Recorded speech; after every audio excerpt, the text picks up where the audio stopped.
Well, hey everyone, here we are for the second video for this nutrition challenge coming up starting October 1st.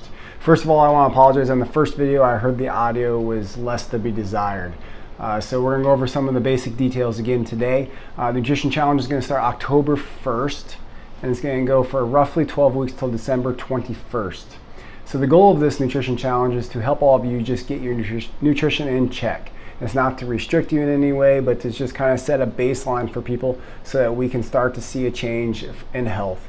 Again, my goal for everyone is to get their blood sugars in check, improve A1C, cholesterol, and in consequence, we're going to see an improvement in performance, body composition, etc. So again, this is not a strictly weight loss, but it should happen. All right, so to get there, we're going to encourage you to eat real food.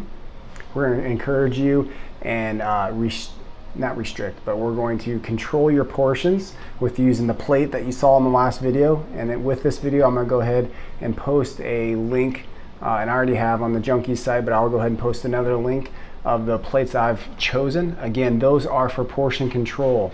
In my mind, you do not need to sit down with those 3 times a day and just eat your plate. It's just used to measure out your food so we can keep those portions in control. Once again, the big section of that plate is for vegetables. The smaller sections, one is for protein, one is for carbohydrates. Your fats are going to take care of themselves with consuming those, whether it be through the meat or through a salad dressing you put on. But we're going to go through a couple particulars on that. So things like nuts and seeds.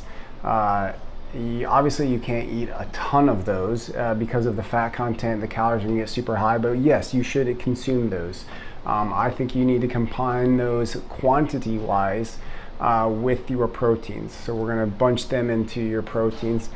So if you want to have some protein and some nuts, go ahead and just try to get the quantity totaled up correctly. Vegetables, eat any vegetable you want. We're even going to allow sweet potatoes and white potatoes, but I want you guys to actually, because of the starch content in those, I want you to count those as your carb for that meal. There's a lot of starch in there. A lot of you have a goal of weight loss, and if we eat that huge section of sweet potatoes or white potatoes, it's going to raise your blood sugar too high, and it's going to make weight loss pretty difficult. So that's why we're going to do that. In the past, we've done paleo challenges, and in paleo diet, they really completely eliminate gluten, and they eliminate dairy. If you are currently not having an issue with those, I think we should limit those, but they can absolutely be a part of this. If you're having issues, so what does that mean?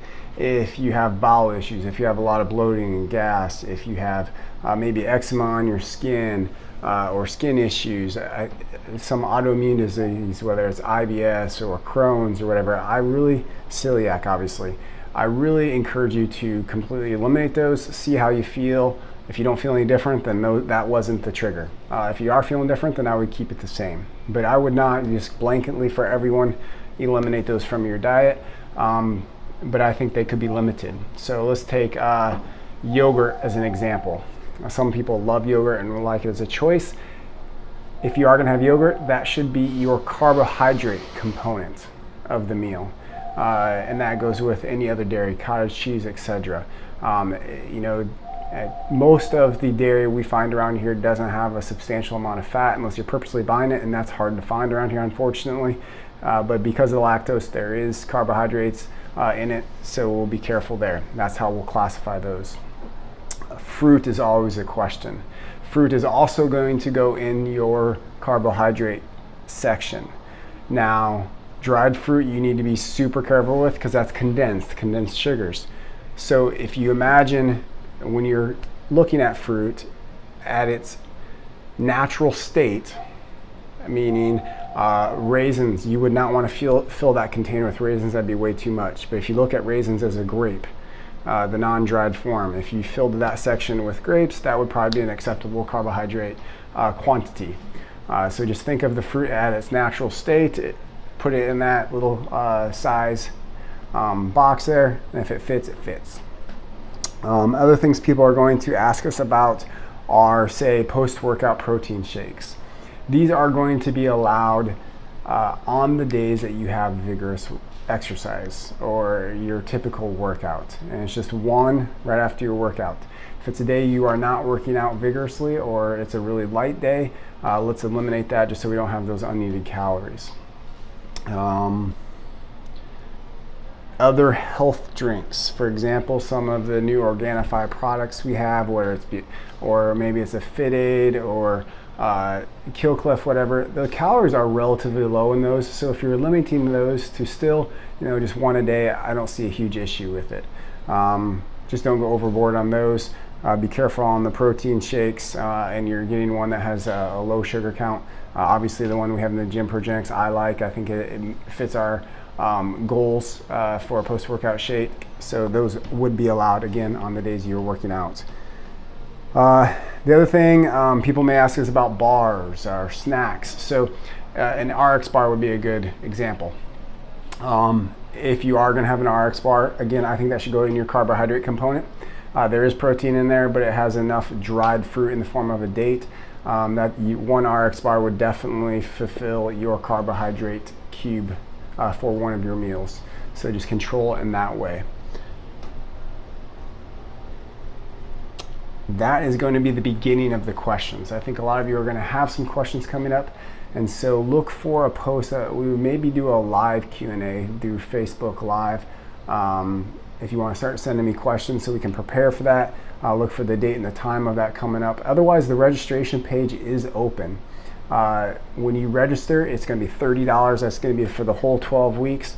With that $30, you're going to get the platform to be able to use. We're going to give every participant a shaker bottle and a couple samples of the products. We're going to do an Organifi sample. We're going to do a Spark sample of your choice, and what else was I going to do? We're going to have some samples inside the shaker bottle. So there you have some value right away. And then the accountability of the group. We will do a prize in the end. The prize is going to be determined by how many participants we have. Registrations are starting to come in, so it's looking positive so far. We want everyone to get involved so we can have this team community effort to hold each other accountable and improve over these 12 weeks. That'll be fun for all of us, the more people that are involved. So look forward to all of you getting involved there.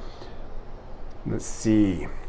I'm sure I'm leaving something out, but we'll talk about it later. I think that's it for now. Oh, I do. A1C's cholesterol. If there's not going to be any bonus points for that per se, but if you guys want to do it, I encourage you to do so. We're going to be able to do each of those tests for $25 per test in my office. So pre-A1C, $25, pre-cholesterol, $25, post-A1C, $25, post-cholesterol, $25. If that's something you're interested in, let me know as soon as possible so I can make sure I have the appropriate amount of tests in stock. That shouldn't be a problem at all. There'll be more details to come. Let's get involved. Let's get excited. Let's get better.